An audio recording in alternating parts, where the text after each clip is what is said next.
We are live. Awesome. Welcome, folks.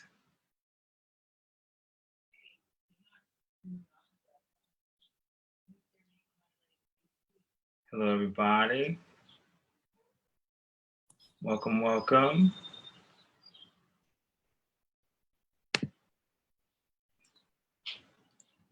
Get started here in a moment.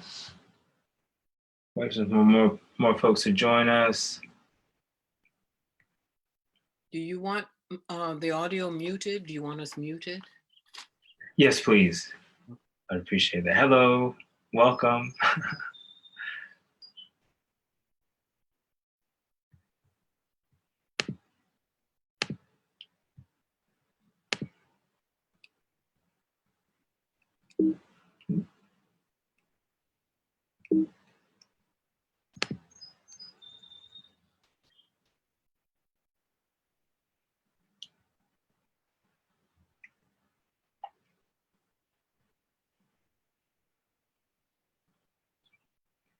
Welcome. Hi, everyone. Thank you for those of you who have joined us tonight.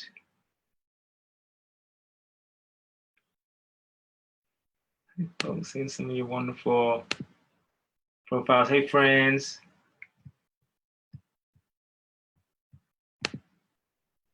Right. Yeah, I can see you, Mike. How you doing? All right. So about 5 minutes after the hour, we're going to go ahead and get started. Thank you all so much for, I like to say this anytime I'm doing a program in the evening. Hopefully you already had dinner, but thank you so much for allowing us to be a part of your evening. And if we have to get in between you and your dinner, we hope that it's worth that hour that you'll be spending with us tonight. For those who are new to NCCJ and the work that we do, my name is Michael Robinson. I'm the program director at NCCJ, and as always, I'm grateful to have the opportunity to share in community with each and every one of you who are joining virtually and who will join later on Facebook, Zoom, and other platforms. If you're not familiar with NCCJ, we're a human relations organization. We've been calling Triad home for over 80 years. And our mission is to promote is to promote understanding and respect among all cultures, races, and religion through education, dialogue, and advocacy. We work with folks in a number of different settings, businesses, nonprofits, community members at large, young people, to help us think critically about what it means for us to build a community together, and a community that is just and inclusive and welcoming for all people. We are probably best known for our work through our flagship program called Anytown, which has been over the last 30 years helping to shape and grow the awareness of young people in our community across the Triad. Some of my Anytown family I know are on the call tonight. Welcome. Some of our NFJC family members as well have joined us. It's a pleasure to see you all as well. If you want to learn more about NCCJ and the work that we do, and find out more about Anytown, the leadership camp we offer each summer for our Triad youth, you can find us at nccjtriad.org/anytown for more information about that, or just nccj.org, triad.org. I have with me today Maria Perdomo. She is going to be working with us again as our chat moderator. Say hello, Maria. Hi, everyone. I'll be checking the chat boxes both on Zoom and Facebook. So if you have a question or a comment that you want to share with us, feel free to drop it in, and I'll make sure to let Michael know that we've got something on there. So I'm happy to be here with you, and let's get started, Michael. Awesome. Let's do it.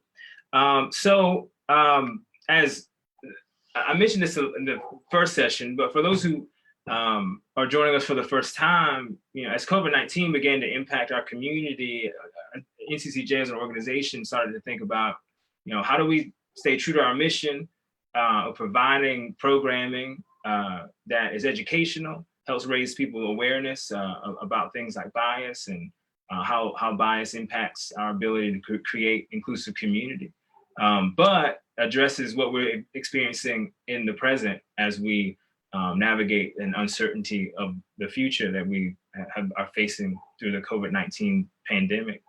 And we knew it was important for us to do both, to make sure that we were staying true to our mission, but also to make sure that we were addressing where people were right now as community members and support pieces in that community.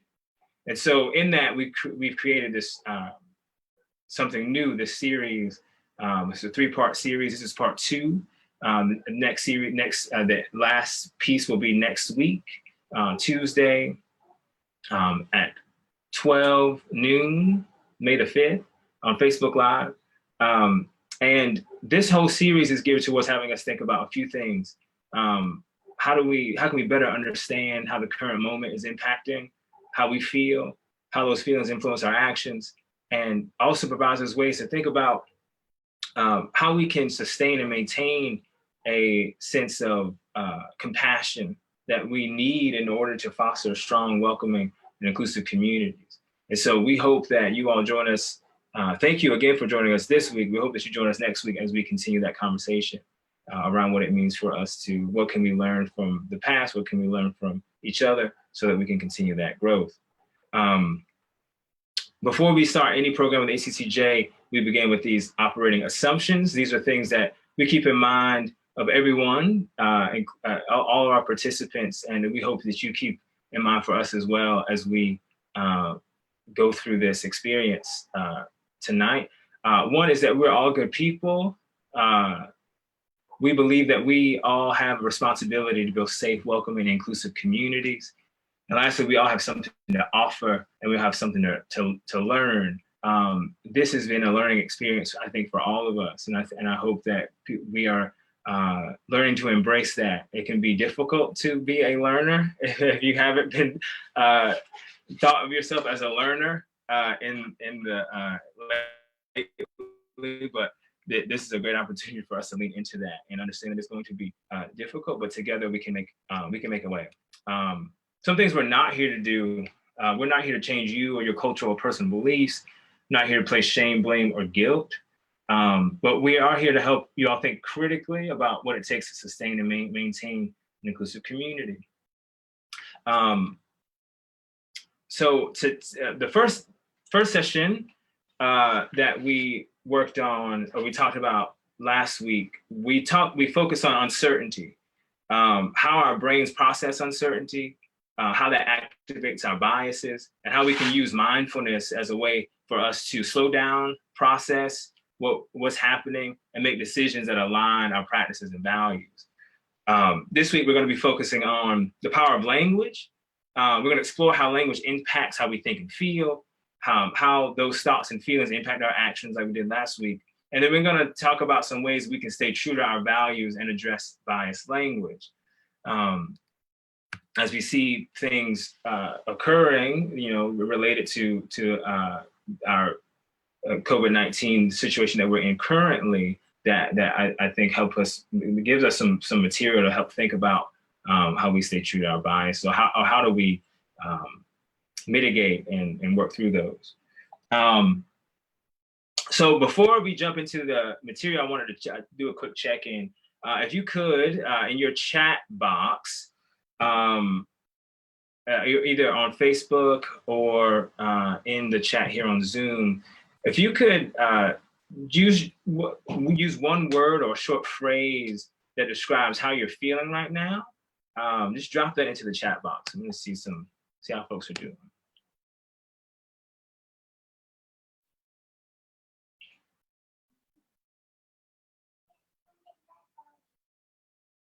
Seems somebody hopeful, feeling amazing. That's great.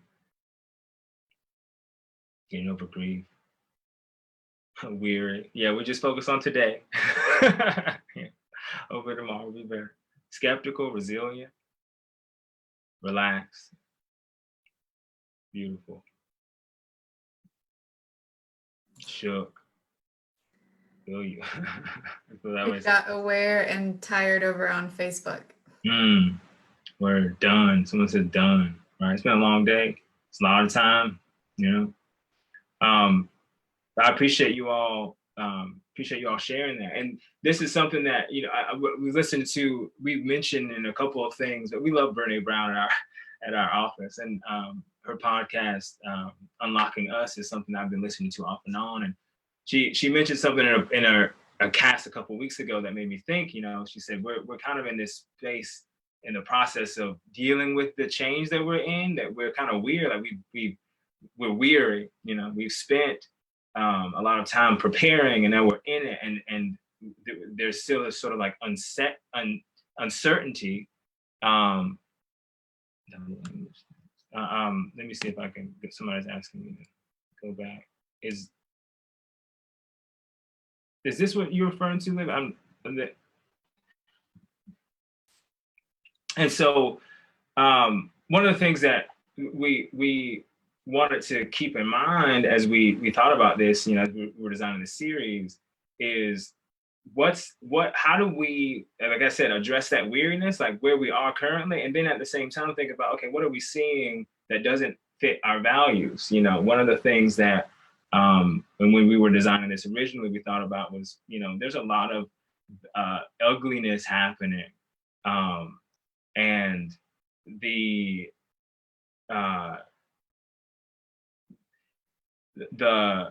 way that we have to overcome that is by addressing it. And so one of the things that in addressing it made me think about was, you know, how do we think about and address blatant intolerance, targeted disrespect, that is heightened in times of uncertainty like this,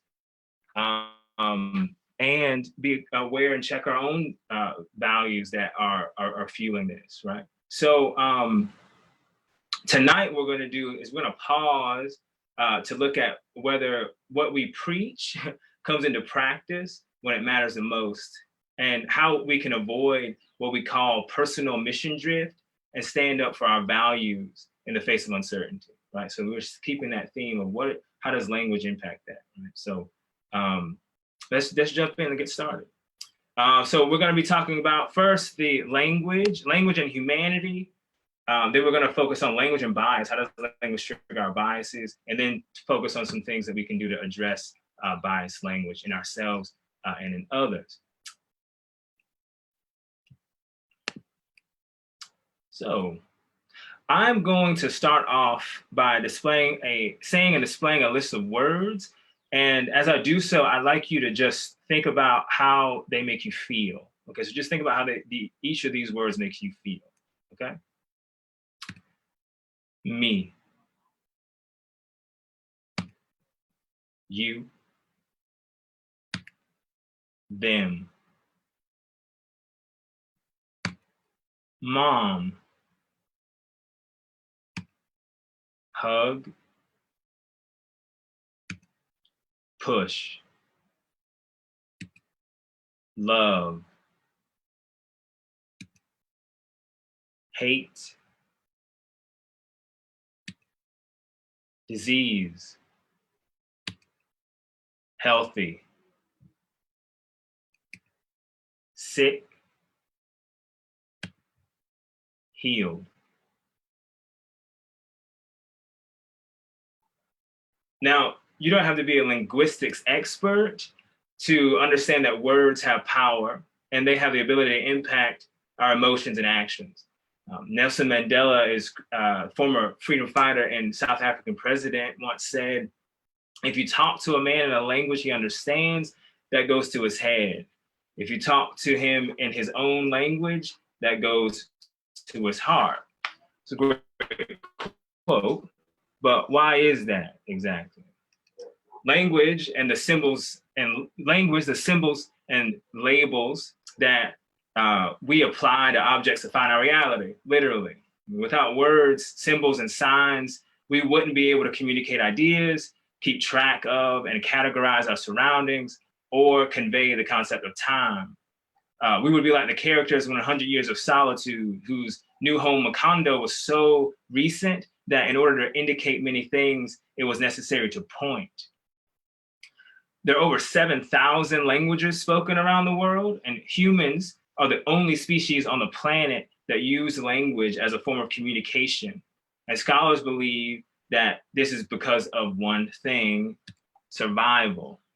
According to evolutionary biologist Mark Pagel, language gave us the ability to transfer information from one another down the generations, which means we didn't have to rely on mimicry to learn new concepts, allowing for an explosion of innovative and creative thought, things like tools, strategizing, analysis, trial and error, these sorts of things.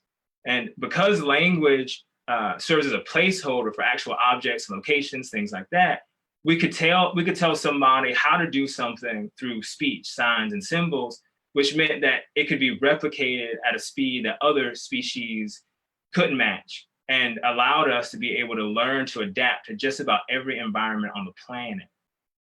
Language gave us an advantage, and just like any other evolutionary trait, we kept it around so long as it kept benefiting us, until now we are perhaps incapable of existing without language. And so that begs the question, which came first, humans or the language? I mean, think about it. If I were to ask you to describe how you feel or describe anything around you without using words, symbols, or signs, what would you do? How would you be able to do that, right? So the researchers have found that language is something that is sort of embedded in the DNA of humanity, the thing that actually has helped us develop and progress over time. Now, language is transmitted in a number of different ways, right? We have written symbols, and you think about what letters and things like that are, right? They're just characters or symbols that help us categorize sounds that we make, that form the words that bind together the meanings of life. There's also verbal and spoken words, right? These things are tied to our deepest evolutionary development, right? Sounds to make sure that we're tied to our tribe or to our people, to our moms, things like that, right? And we also have signs and gestures. It's important to know, a lot of times we will think that language is only consistent in words and phrases, right? But 50% of communication, according to researcher Ann Cuddy, is nonverbal. It's conveyed in body language, facial expressions. Many of us know this from experience. I mean, I don't know about you, but all I needed was a particular kind of look from my mama to know that whatever she needed me to do needed to happen right now, not whatever I thought I needed to, right? That was conveyed very non-verbally. Didn't have to say much. Hey, mama, if you're watching, how you doing? Words and the sounds and symbols that make up language are nothing without someone to apply, process, and interpret them. All humans have developed the ability to process and transmit messages through language, but language has played more of a role in our social development than we may think. Pagal says we use language not just to cooperate, but to draw rings around our cooperative groups and to establish identities and perhaps to protect our knowledge and wisdom and skills from eavesdropping from outside. I mean, think about this. We teach our children to cover their answers to tests from other students to protect what they know from others, so that they can have an advantage over others, right? They can do well on the test, so maybe they progress, right? As humans have developed cooperative relationships, language has provided what Pagal calls a reliable symbol of our tribal background, an almost instant marker of whether or not someone did or does not belong to our group. Until relatively recently, most of the cooperation that's happened amongst humans has been limited to their own tribe or affinity group. But as things like migration, immigration, and conquest have brought cultures into closer proximity to one another over time, the likelihood of leftovers from our evolutionary affinity group bias is heightened. which increases the risk of us acting out on biases that we are unaware of. And this only heightened in times of crisis. So language tied to our evolutionary development helps us create our world, the meaning in it. And as time goes on, and it helps us protect the knowledge that we have in the groups that have kept us safe over time, right? So Pagal says that whenever you would think that in certain situations where there's dense population, that there may be the same language is spoken, but in certain places where there's a dense population, you actually see there's more language spoken in those areas. He thinks that's because of that evolutionary development that we have we over time, in order to keep ourselves safe, we close ourselves off, keep the information secret, so we come up with secret codes called language to pass that along to one another. So it's important to consider that as we think about what is happening to us biologically that is impacting the kinds of things we're thinking, the words that we use, things like that. Right? I'm gonna do a quick check-in, see how people are. That was a lot. Does anyone have any questions? Give me one moment.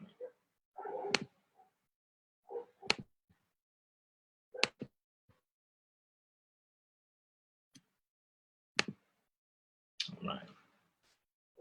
All right. All right, perfect. Thank you for that, Maria. I appreciate it. I hope the audio and the sound gets better, folks. Let's switching things around. Thank you. If you've been having some static or choppiness, I apologize for that.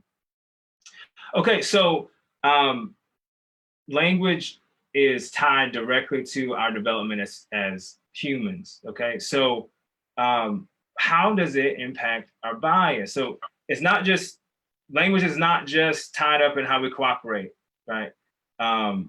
It's the only mechanism that we have available to express the physical and mental formations that accompany our experiences. Language, that means that language is directly linked to our basic needs and desire for security and safety. Studies have shown and suggested that babies may pick up language cues in the womb and actually learn to cry in language patterns that mimic those of their parents. They learn early on to communicate in the language of the caregiver in order to be seen as part of the group and therefore provided for and protected. Words can have a heavy impact on our feelings. In 1990s, a Japanese researcher named Masaru Emoto conducted a series of experiments that helped shine some light on this. In one experiment, he placed 2 cups of cooked rice in 2 separate mason jars, fixed the lids in place, and labeled the jars with words like "thank you" or "you fool." He set them up in an elementary school classroom and had students say the words to the jars 2 times a day for 30 days. After 30 days, the rice that was in the jar that was constantly insulted turned into a black gelatinous mess. The other was perfectly fluffy. He replicated some of this in experiments with water. Water, if it's pure, doesn't have any impurities. When it freezes, it'll form perfect little ice crystals. But if there are any impurities or additives, it won't. It'll freeze, but it won't freeze into that nice snowflake pattern that we may be familiar with. He did the same sort of thing, writing words like love on certain vials of water, hate, fear, those sorts of things, those sorts of phrases, more negative phrases on other vials. When he reversed it, right? So I said there was a vial of water that's polluted, has some additives, is impure. When he added words like love, trust, harmony, those sorts of things, when he refroze the water 24 hours later, it froze up in those nice little crystals. Now he took pure water, did the opposite. I am maybe hate or distrust, those sorts of things. And that water ended up freezing in that ununiformed, impure state. Now, there's been some dispute about this research, but I think it points out something that I think is important for us to consider, is how do the words that we use impact our feelings about how we see ourselves and how we see others. And so I want to ask you all a question. I'm going to drop that into the chat box. As you've been dealing with this, the current situation that we're in, or just in general, like in your day-to-day, if we even step outside of the current situation, what are some words or phrases that you have found yourself using or avoiding to protect how you feel, right? Like if you wake up in the morning, you got to say certain things to get yourself going, certain affirmations or whatever. What types of things are going to like impact your energy in a negative way? What are some things are going to help lift you up?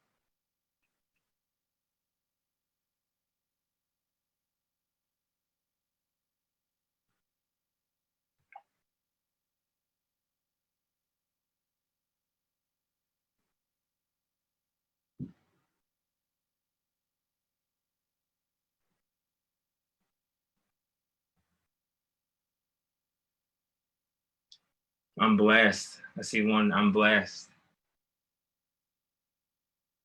We will get through this. Beautiful. Practice gratitude. Are there any, the question is, are there any words or phrases that you found yourself using or avoiding to protect how you feel on a day-to-day basis, perhaps in this current situation that we're in, or in any situation that you may be facing? I love that. Stress and frustration will not win today. Very cool. Keep your head over your toes. My grandfather would say, I'm kicking, but not too high, even on days where it was a low kick. Still kicking. All right. Thank y'all for sharing. Someone said, I was saying same old, same old. That's good, right? We can't get used to what we're feeling if it's not good. We're in control of that. It's awesome. Now, thank you all for sharing those things. We've seen how this has impacted how our thoughts and understanding of the power of language has impacted even how people have asked us to refer or think about the current situation that we're in, right? We've seen calls for people to that we should avoid using terms like stay at home and instead use terms like safe at home, right? Just think about that. What the connotation, the feeling that you might have with someone forcing you to stay at home, or if you have taken on the control in the situation to be safe at home, you're safer here, right? There may be a different feeling related to these terms, right? And we've been asked to perhaps, instead of using the word social distance, to use a more accurate term like physical distancing, right? Because if in my head I keep repeating over and over that I need to be socially, I need to remove myself from folks, we may miss out on an opportunity like we have now to see that we are engaging, but perhaps not in a way that would make us unsafe, right?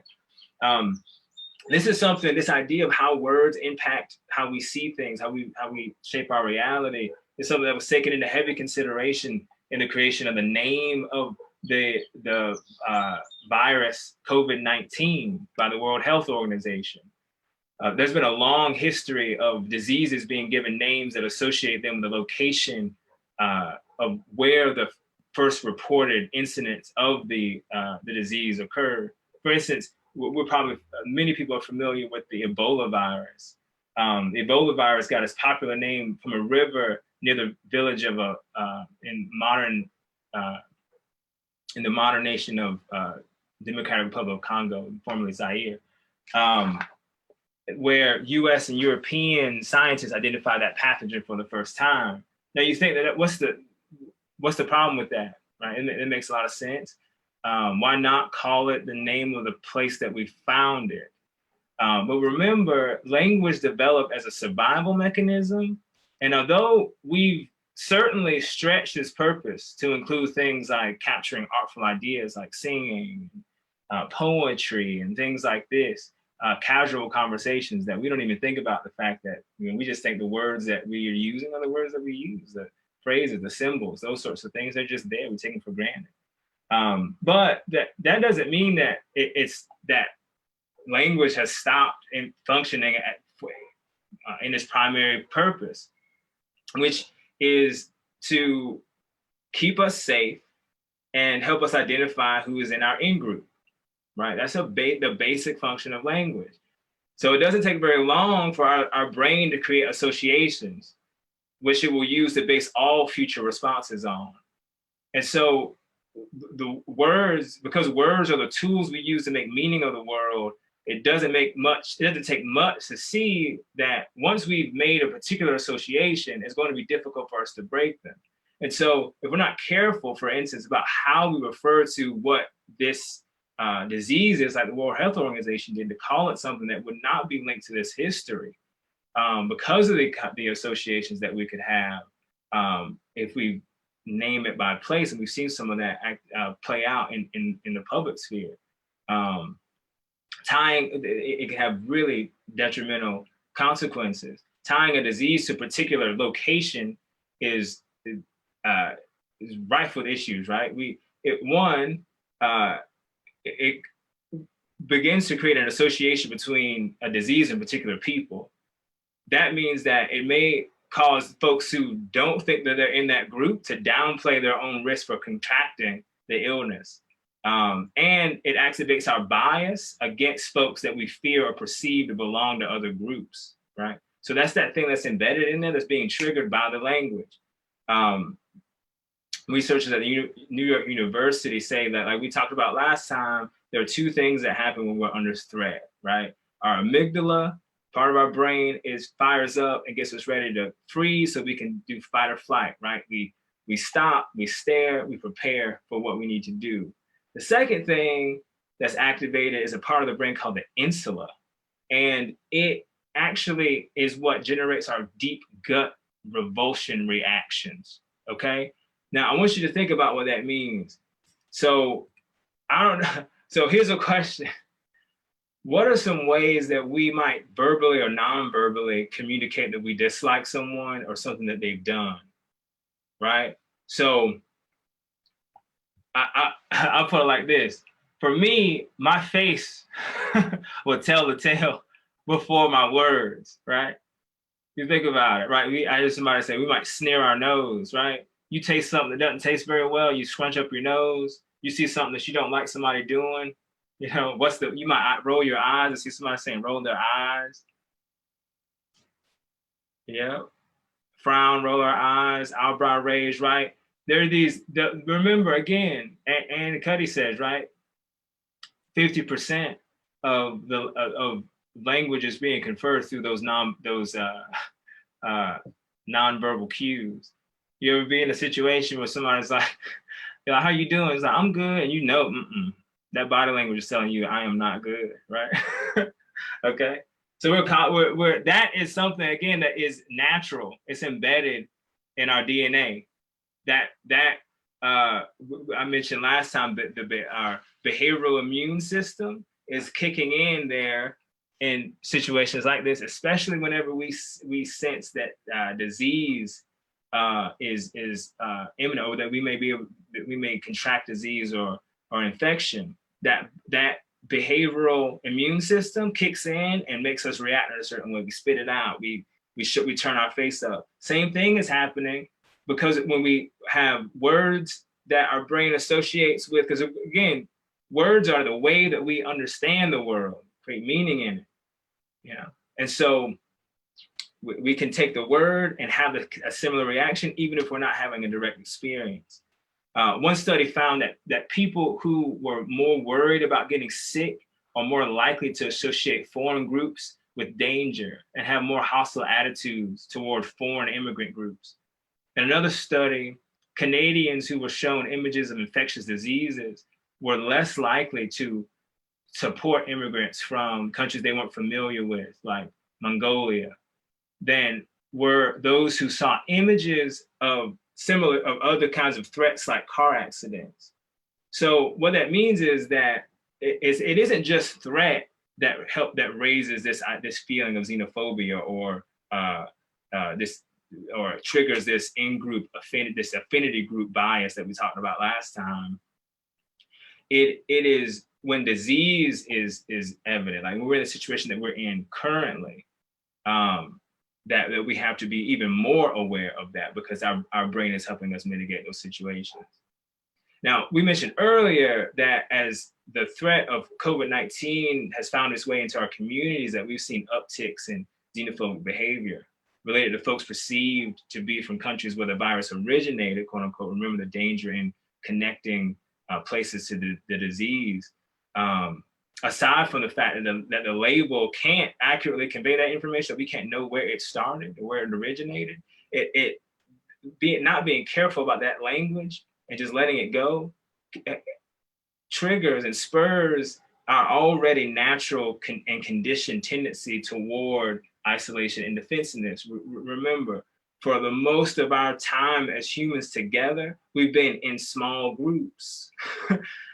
and because of a number of things, migration, immigration, those sorts of things, conquest, we've been brought together in ways that we have not naturally come together. And so we have to really think about what it means for us to be vigilant about the things that are just going off in our brain without our awareness, deeply embedded in that evolutionary biology.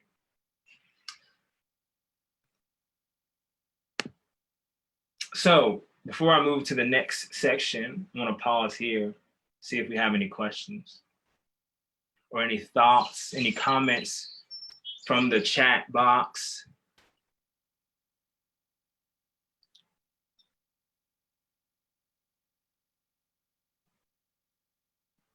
All right. All right, perfect.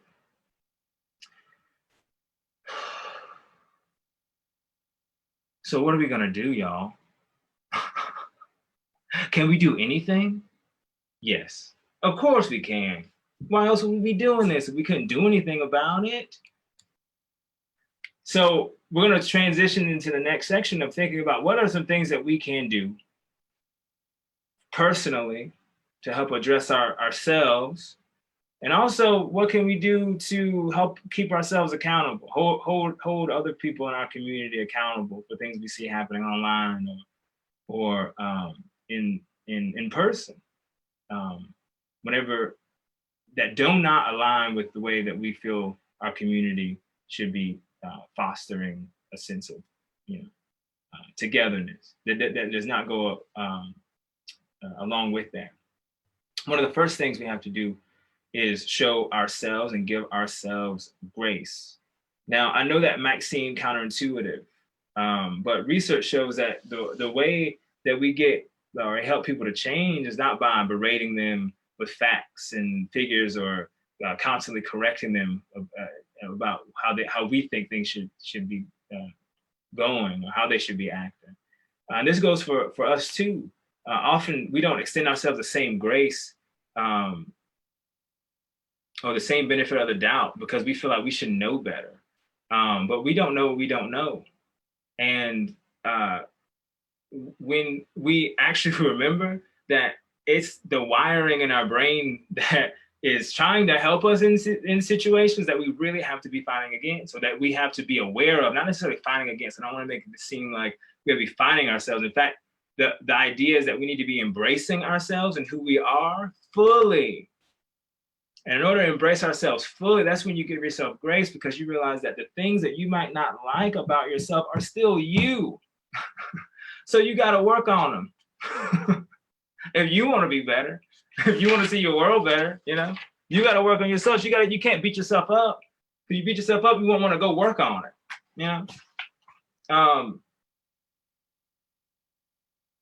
So commit to growth, learning that this is we're constantly doing it. We never know it all.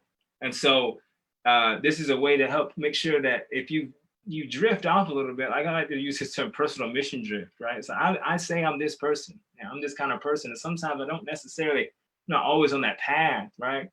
we're the ones who are aware of that. And so we can protect ourselves from that personal mission drift, going left and right from the path that we've set for ourselves and how we want to be, by giving ourselves grace, just saying, hey, buddy, get back on that path, right? Next thing we want to think about doing is becoming aware of our words, the words that we're using to refer to ourselves and others. Paulo Freire, one of my favorite writers, says that words create the world. And just as we say you are what you eat, I like to say we are what we say. We have to be considerate of the narratives that we use to form that our ideas about ourselves, other people, the things that we do, the things that they do. Many times, these things are being built off of wrong perception, and wrong perception is not a good place to make any good decision, right? And so this is where mindfulness comes into practice. How do we slow down enough to really take into consideration what's happening, what we're doing, what we're saying, how we're moving through the world, and whether or not it is actually making an impact that we don't intend. If I intend to be generous and loving and caring and all those things, but the impact isn't there, isn't that, then am I actually doing what I say I want to do? No. So if I want to be in line with who I think I am, I have to think about the words and the actions and the things that the words that are coming out of my mouth. Last thing we can do is check our grammar. Now, I was an English teacher for 7 years, and I didn't like grammar too much. And so you may have, muted my video when I said check your grammar. But it's important for us to think about how the structure of our sentences are actually maybe doing us a disservice, may actually be perpetuating ideas that we hope to alleviate or discount, right? Meaning and language is conferred in the space between the words. It's not what you say, but how you say it and how it's received. Linguists at Stanford University warn that even everyday phrases that you don't think about can have unintended biased messaging. Take these sentences, for example. The first sentence, girls are as good as boys at math. In the second sentence, girls and boys are equally good at math. Seem like they're saying the same thing. But if we pause and we break them down a little bit, we realize that they're slightly different. The folks at Stanford who brought this up say that the first sentence, so the first statement, for my grammaticians, I hope that's right. I think I just invented that word, grammaticians. The first statement contains what's called a subject complement structure. Now we use that when we're trying to compare things, something that's more common with something that's maybe less common. So that's why it may feel better for us to say something like houses are like tents, or tents are like houses, as opposed to houses are like tents, or zebras are like horses, as opposed to horses are like zebras, because we're more familiar with horses, we can make that comparison. In this first, the top sentence, boys is the complement or the standard against which girls, the subject, is examined.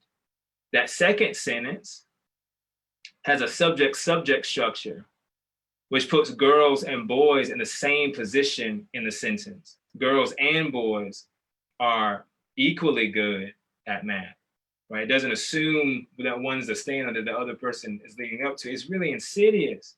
But we throw these kind of phrases around all the time. We don't think about them, right? We're just like, oh, it's just, you know what I mean, but do I? Because in the way that language has developed, it is in that in between that matters. The words themselves don't. The words themselves are arbitrary without meaning.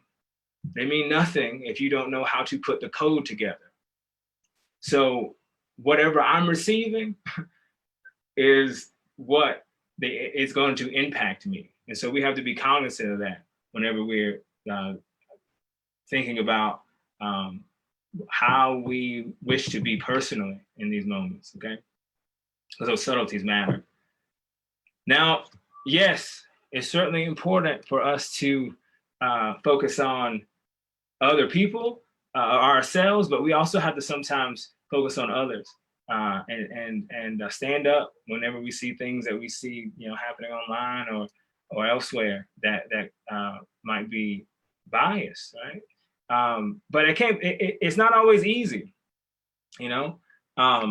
it can be sometimes difficult to actually, in the moment when we see something that does not align with how we wish the world to be, to stand up and do something about it. And so before I jump into saying, like, these are some things we can keep in mind, we have some great advice from our friends at Teaching Tolerance to share. I just wanted to get an idea from the folks out in our community. What keeps us from standing up and speaking out against bias when we see it in public or in private, right? What keeps us from seeing something and saying something? Fear of trouble in the water, fear of retribution, desire not to cause trouble fitting in, right? Personal safety is not my problem, right? That's what I was taught. Hey, you don't worry about that. You keep it moving. These are things that we're, conditioned in, right? Now, I mentioned earlier, we saw increases of xenophobic activity, people being attacked physically or verbally and assaulted, based on people associating the COVID-19 virus with their nation of origin. People who are perceived to be Chinese or Asian have been, there's just been rampant reports of people hearing, seeing, feeling animosity because people just are unaware, right? And again, because of the fear of personal safety, and in some cases, yes, because of overt bias and bigotry, people use these opportunities to say things that do not align with the kind of community that we want to see. But sometimes we freeze. Because we're in we have our own sense of safety, and that's important. But we can do some things to help us in those moments. And our friends at Teaching Tolerance have given us some things to consider as we stand up and speak out. One thing we have to do is prepare ourselves by actually saying these things. So I want you all at home right now to say this out loud. Repeat after me, I am a person who will speak up against bigotry. Say it again. I am a person who will speak up against bigotry. The next line, I will not let hate have the last word. I will not let hate have the last word, right?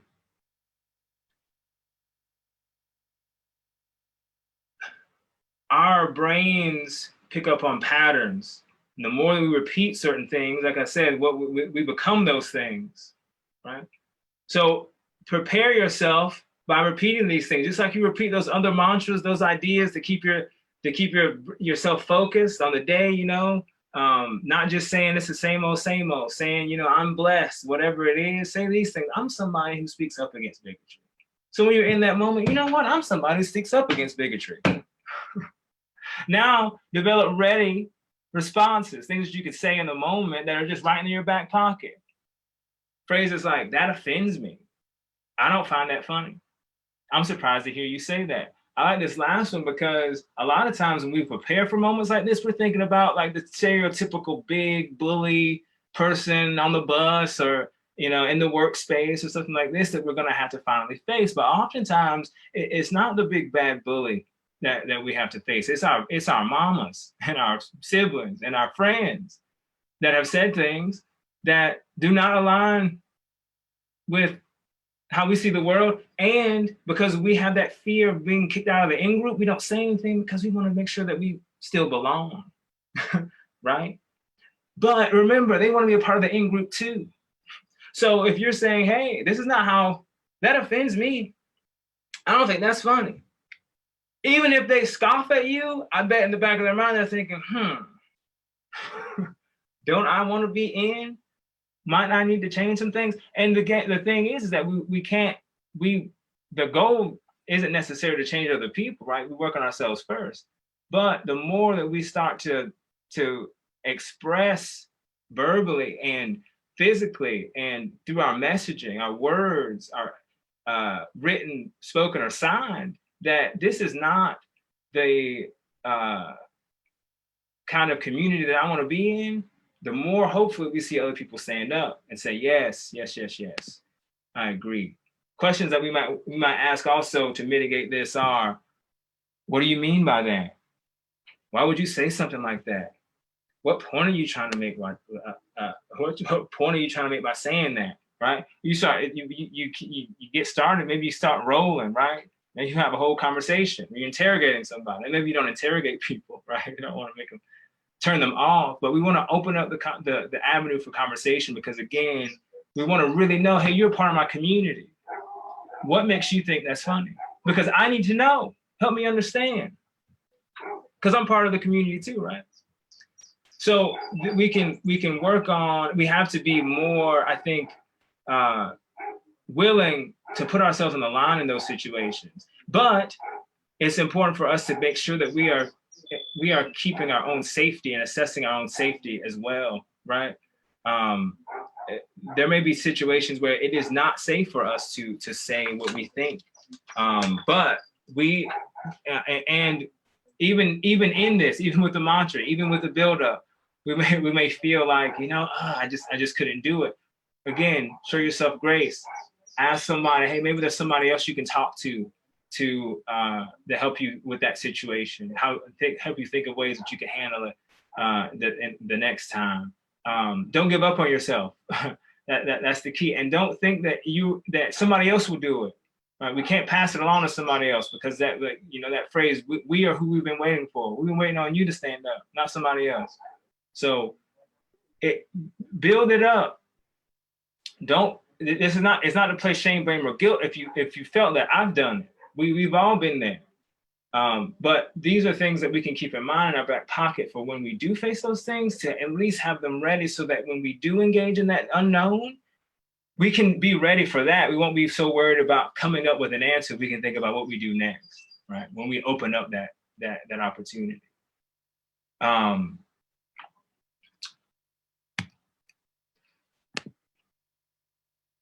What are some ideas or phrases that you all have used to stand up in situations where you felt like somebody is saying something or doing something that is not aligned with your values?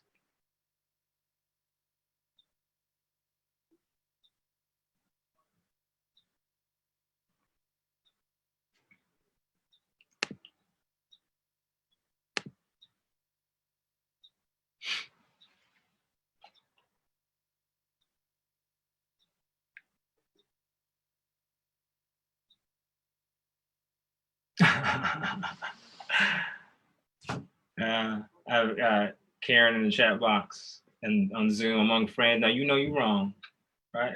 Sometimes it's not, you gotta say, you gotta call it out. It's great. Any other thoughts? Some phrases or ideas you've used online, or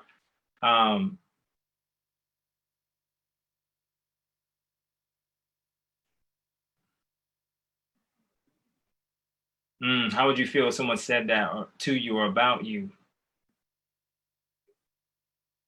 Oh, I'm not sure I understand. Can you explain it to me? I figured it out.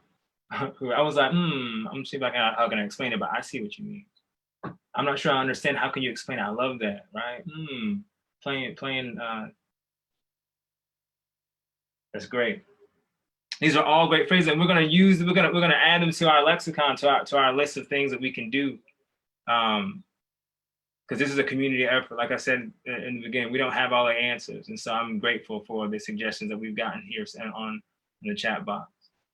So we're coming to the end of our hour together. And I wanted to come back to our opening quote. This is a quote from Nelson Mandela, or that is attributed to Nelson Mandela. And it is one that I'm sure that if you Google Nelson Mandela and put in language, you'd probably find this quote. And as somebody who loves words and is excited about offering information to the public like this and to my friends in the community, I had to check to make sure that this is actually what he says. And you know what?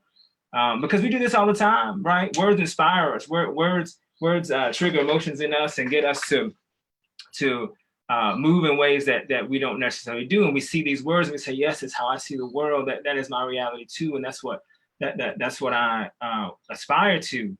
But this, my friends, is the quote that has been chiseled from. I'm gonna leave that up to let you read it while I find my sheet.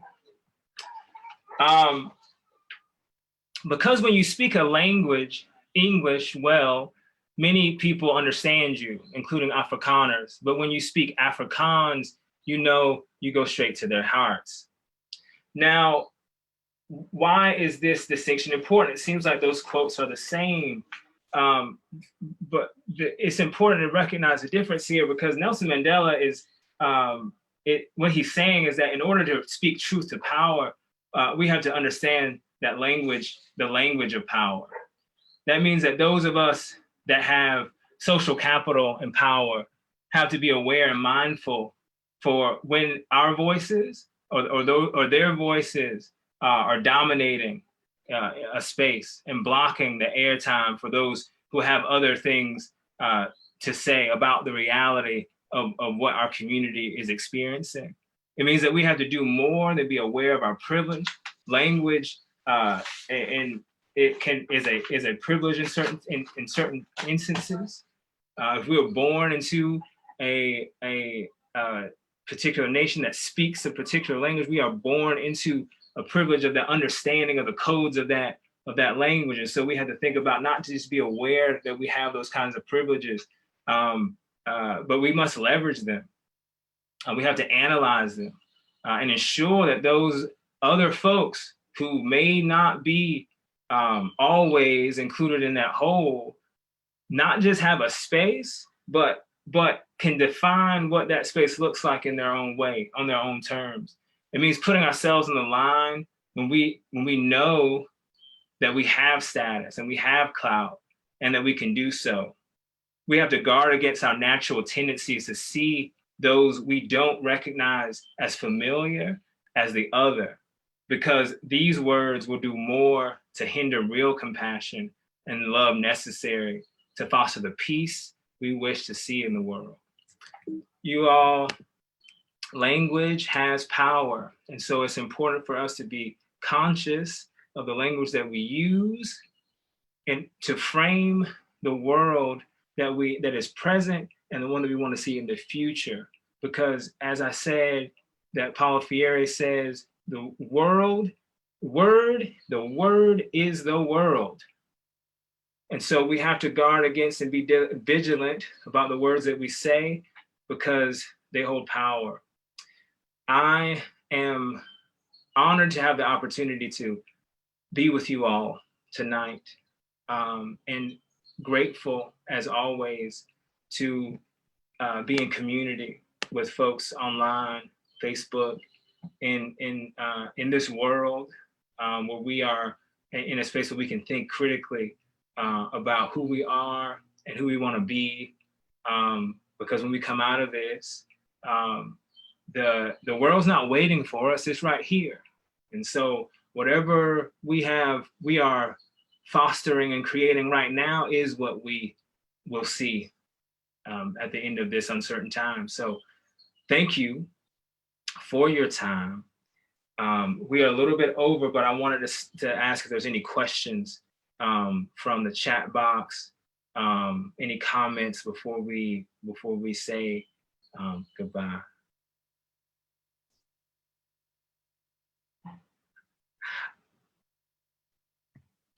Somebody has to see my dog. They're outside because we're live. They'll be all up in here. But thank you all.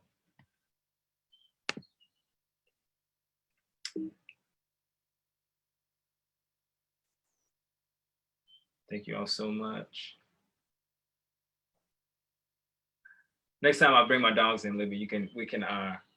I'll make sure they say hey.